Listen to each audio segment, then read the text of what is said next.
This is HR in Review, a podcast dedicated to HR thought leadership, actionable advice, and all the latest developments in human resource management. Hi everyone, and welcome back to the 5th episode of our podcast, HR in Review. I'm Monica Sharma, the editor of HR Review, and if you haven't tuned in before, in this short segment we'll be looking back at some recent standout stories and we'll be discussing the most relevant topics linked to HR.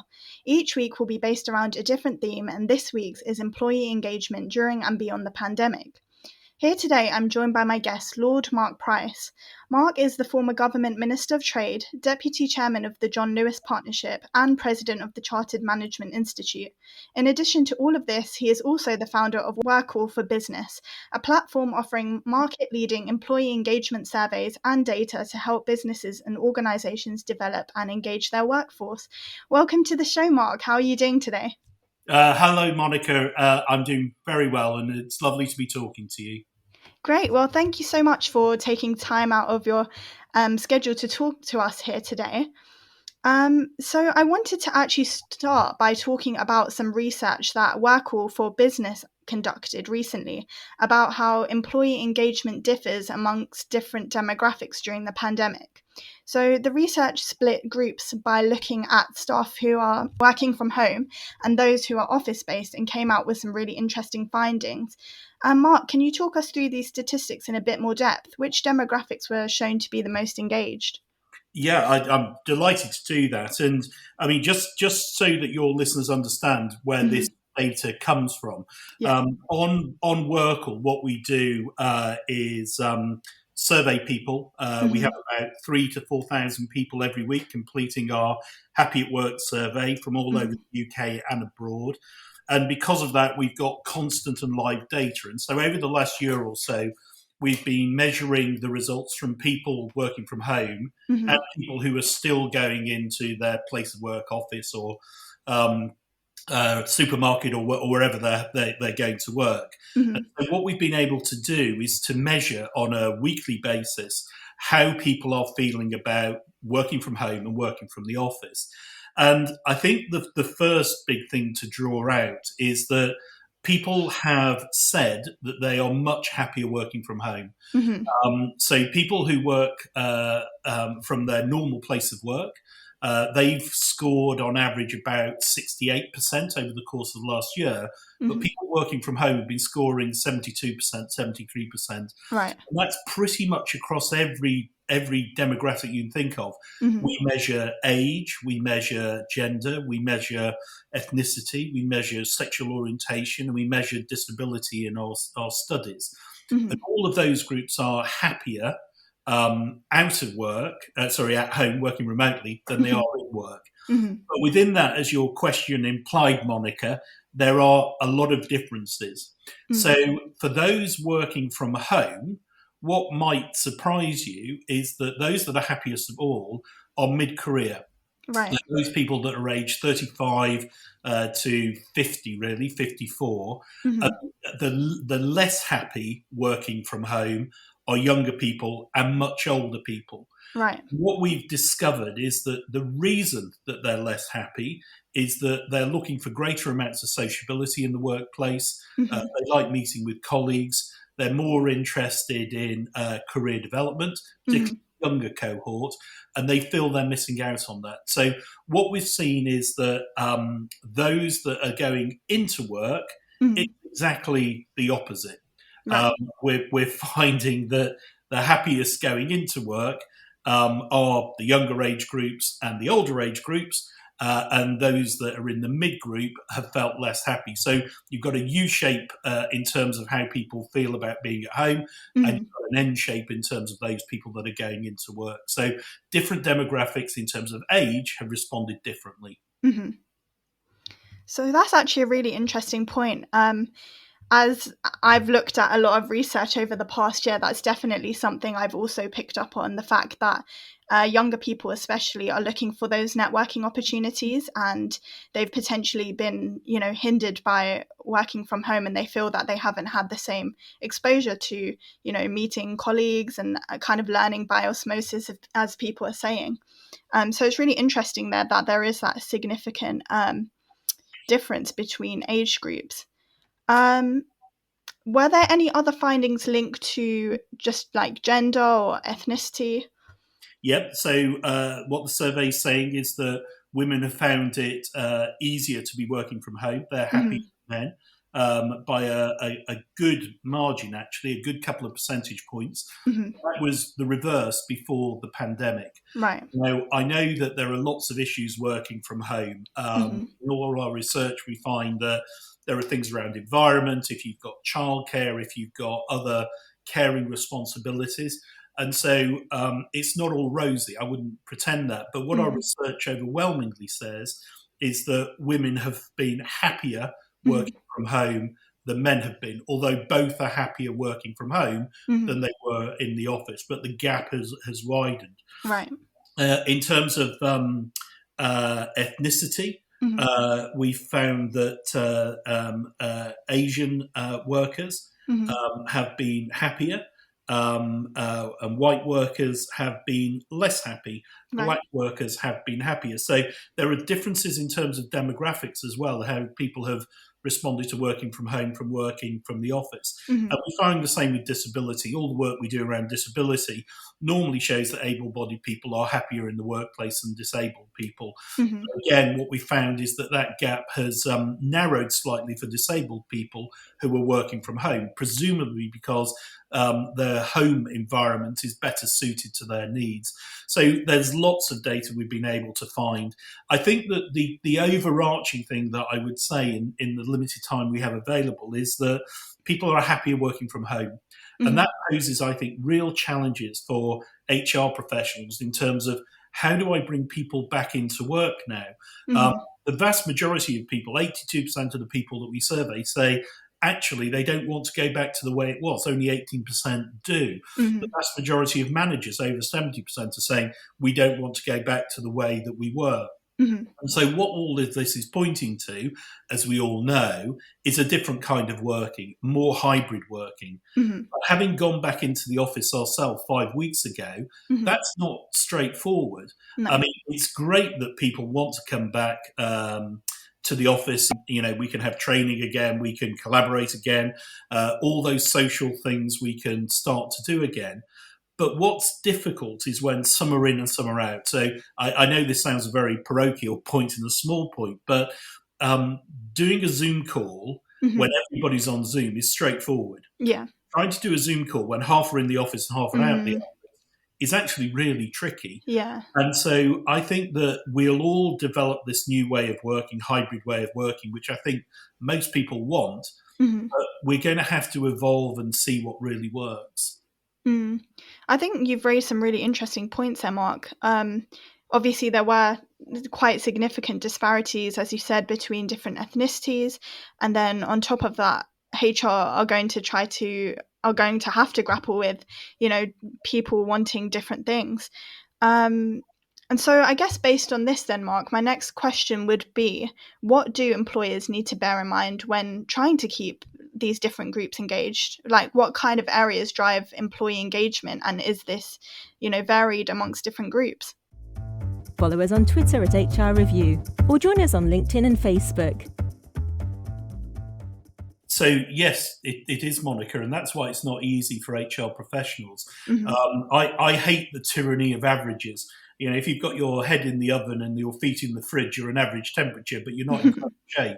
Yeah. And so trying to find a way to really understand by each of these different groups what they need is going to be really important. So one of the things we do is we work with businesses, we run our survey, we've got a methodology around what creates engagement, which is based on my 34 years in the John Lewis Partnership.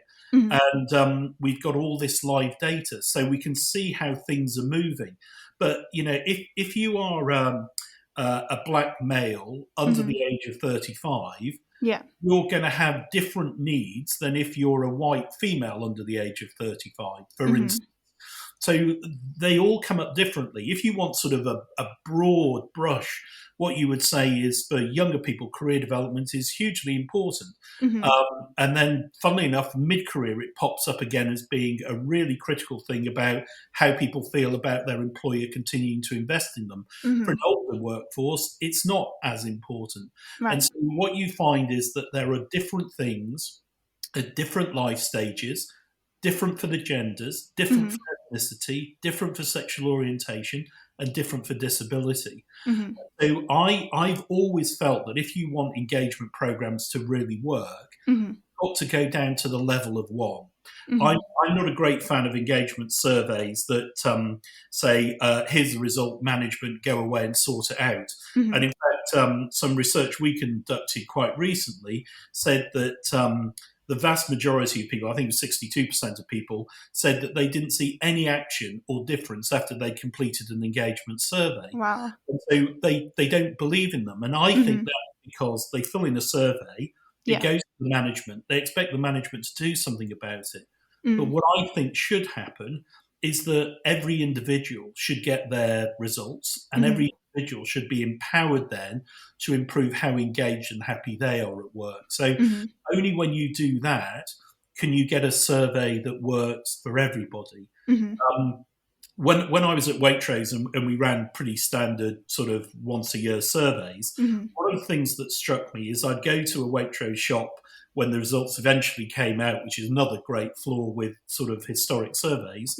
And I'd say, what did you think of the scores? And they'd say, well, they bear no resemblance to what I think or what I want. Right. And of course, for the vast majority of people, that's going to be the case. And quite often then the management say, what we need to do is bring in a ping pong table or have a pizza night. And they try to think of one solution that's going to solve it for everybody. And we're so beyond that now, particularly now with remote working and flexible working.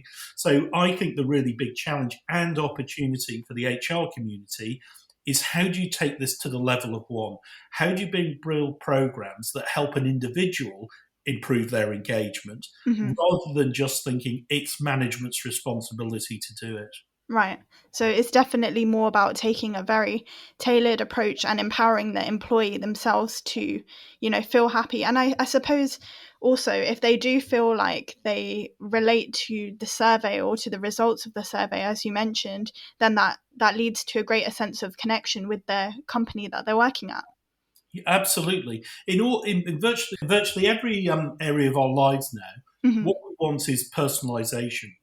Whether you're buying a new bicycle, if you're a mad keen cyclist, you just don't want to go in and buy a standard bike on the shelf. You want to make sure that, the seats are right for you, the height's right for you, the handlebars are right for you. And so if you think about most areas of life, what we try to do now is say, how do we build this for the individual? Right. My view is that engagement surveys, old historic engagement surveys, they don't do that. They're all built around giving you an average. They might give you a cohort within that, but ultimately what you want to do is for an individual to be able to understand how engaged they are compared to others, how they can improve, and then to help them improve through active action planning. It's only through doing that and having the whole organisation move forward will you get the step change you want. If you're relying on a small group of people affecting change that's going to impact on everybody, it's going to be far more difficult and take far longer. I think those are really, really interesting points there, Mark, and I think our audience will definitely take that forward when they're planning on how to kind of boost employee engagement at their firm. So I just wanted to quickly move on to our next and final piece of research, which was also research which looked at what factors could be driving employee engagement by Hogan Assessments. And 86% of almost 500 respondents said that they were engaged or very engaged during the pandemic. 83% said that their organisation acted quickly to identify pandemic-related challenges. And then a further 80% said that they felt satisfied with how their organisation responded to the crisis. So very similarly to Workall's research there, this research also found that effective leadership leads to higher employee engagement. So I guess my kind of broad question based off that is, what do you think will make a good leader going forward into the future of work? If you have any comments on the HR in Review podcast, would like to suggest a topic or speaker, or provide other feedback, you can contact us using the email podcast@hrreview.co.uk. We look forward to hearing from you. So I would agree with that research, and our own research says that one of the reasons that overall happiness and engagement scores have gone up over this last year from about 63% pre-pandemic to 68, 69% now, is driven by the fact that people feel that their organisation cares more for their well-being and their managers have communicated more, and the regard for management has gone up. That's been one of the drivers in the improvement of scores. So if anything, what that demonstrates is something we've always known, that good line management is critical in being able to drive high levels of performance. So what does that mean? I think it means 6 things. First of all, I think it means recognising an individual when they do a really good job. We're very bad at that in the UK. On average, we praise people about once every 3 to 4 months. We give them critical feedback about twice a week. So being able to recognise good performance and then reward good performance is the first thing. The second thing is sharing information. Good managers overshare information about how the business is doing, and also make sure that people have got the information they need, the training they need to do their jobs really well. The third thing is about empowering an individual, which is really about saying to somebody, I trust you to go and make decisions. I've given you the information, I've trained you, now I trust you. And once an individual feels empowered for something, they're more committed and engaged. The fourth one is around well-being. Does this manager care for my well-being? Do they genuinely care for me? And there's a great quote. One of my favourite quotes is from Theodore Roosevelt, who said, nobody cares how much you know until they know how much you care. And therefore, really good managers who drive high levels of engagement are able to demonstrate to all individuals in their team that they have their best interests at heart. The next is about doing something worthwhile. So when you can convince your team that what they're doing really matters, it matters for the business, it matters for the community, then they are more engaged. And then there's 2 things really right at the end. The first is around career development. Really good managers want to develop their people. They want to see them grow and they want to see them move on. They pride themselves in achieving that. And as a consequence of that, individuals that have all of those things say that they have good line managers and they are more likely to stay. The 2 biggest factors that drive most people to leave a business are, one, the relationship they have with their line manager, which is all the things I've just talked about. And secondly, they feel fairly paid. For a younger cohort, you can add to that career development. So when we do our work, both with hundreds of thousands of now individuals around the world on Workall, or when we do work with Workall for Business, we're able to use the data that we have to say, this percentage of your workforce is a high flight risk. This percentage are a medium flight risk. These are a loyal group. And if you go to the website and you take the survey, you can see the matrices today. So understanding how your actions are driving individuals to either want to stay or go are critical. So those for me are the key things that managers have to focus on if they want to have an engaged and highly productive workforce. So it's all about kind of empowering the employee, offering them good opportunities to develop, offering positive feedback. It's all about really revolved around empowering and kind of building up that employee then. Absolutely. Why not subscribe to the premium version of HR in Review? You'll get ad-free content, early and extra episodes and more. Even better, although it's the premium edition, it's absolutely free. Sign up at hrreview.co.uk/podcast. And, at the heart of it is, that you care for your people, that you're genuinely interested in them and you want to help them. You want to help them grow and develop at work. If somebody believes that, then they'll stay. They'll be committed to you and to the task at hand. So those are the really important things if you want to create high levels of engagement. So I just wanted to move on to one final question, Mark, which is, as you know, the 21st of June is just around the corner now, and, all lockdown restrictions hopefully will be easing. What do you think is the future of employee engagement post-COVID?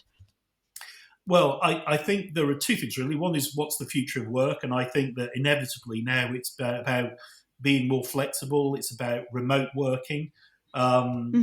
How you adapt to remote working to your organisation. But because of that, the challenges around engagement become greater. You've got some people that you're seeing in the office. You've got some people that you're not going to see, that you might miss. And so that human personal contact is going to become more sporadic. And therefore, trying to do things that enable you to take a pulse all the time of how your people feel and how they're going forward, I think is going to be critical. You're in a sales-led organisation. Every day you'll get the sales and you'll know what's happening in terms of the appeal of what you sell to your customers. You're going to have to think about that in terms of your workforce. They're not all going to troop into the office, sit there every day, and either through osmosis or through formal channels, you pick up concerns. You're going to have to think about, how can I listen to this workforce when they are more remote, more scattered? And how do I think then about their training, their development, their welfare, their well-being, when I can't see them? And so I think that the world is going to become more challenging. And as I said before, I think we're getting into the age of mass personalization, where individuals will need to take more responsibility for their own career development. I think that what remote working will give organizations is the opportunity to say, actually, I'll recruit the best people in the world to come and do this work. I don't necessarily need somebody who lives close. All of that will exacerbate this need to keep in touch with how people are feeling about their workplace, and then how you can keep improving that going forward. So for me, the days of a static once-a-year engagement survey feel very distant. I don't think that will meet the needs. I think you'll want always on, you'll want pulses, you'll want to think about small groups and cohorts, you'll think about empowering the individuals to take responsibility for their own engagement. These are all the new things that I think the HR community are going to have to consider. I think that was really well said, Mark. Thank you so much for joining me on the show today. It was so interesting to hear, the different ways employers can boost employee engagement and kind of what they need to keep in mind as we move forward. If you enjoyed this podcast, we also do have webinars on Inside HR, which will delve into similar topics. Our next webinar is on Thursday, which is the 20th of May, about what flexibility looks like to the post-COVID workforce, and then one the week after on the 27th of May, which is about how to humanize your brand and transform your hiring. As always, if you're interested in learning more about employee engagement in the workplace or any other topic linked to HR, head over to our website, hrreview.co.uk. Also, feel free to check out Workall's platform, which does offer market-leading employee engagement surveys and data to really empower businesses and organisations to engage their workforce and keep them happy. Thank you once again to Lord Mark Price for joining us and our audience for listening. We hope to see you again in 2 weeks' time, where we will be continuing the discussion on the most relevant HR topics. See you then. The HR in Review podcast is brought to you by hrreview.co.uk. hrreview.co.uk is a website dedicated to human resources and related professionals. News items are posted daily, together with analysis looking in depth at topical HR issues. You can sign up for our range of specialist newsletters at hrreview.co.uk/sign-up and follow us on Twitter at hrreview, or join us on LinkedIn and Facebook. Thank you for listening.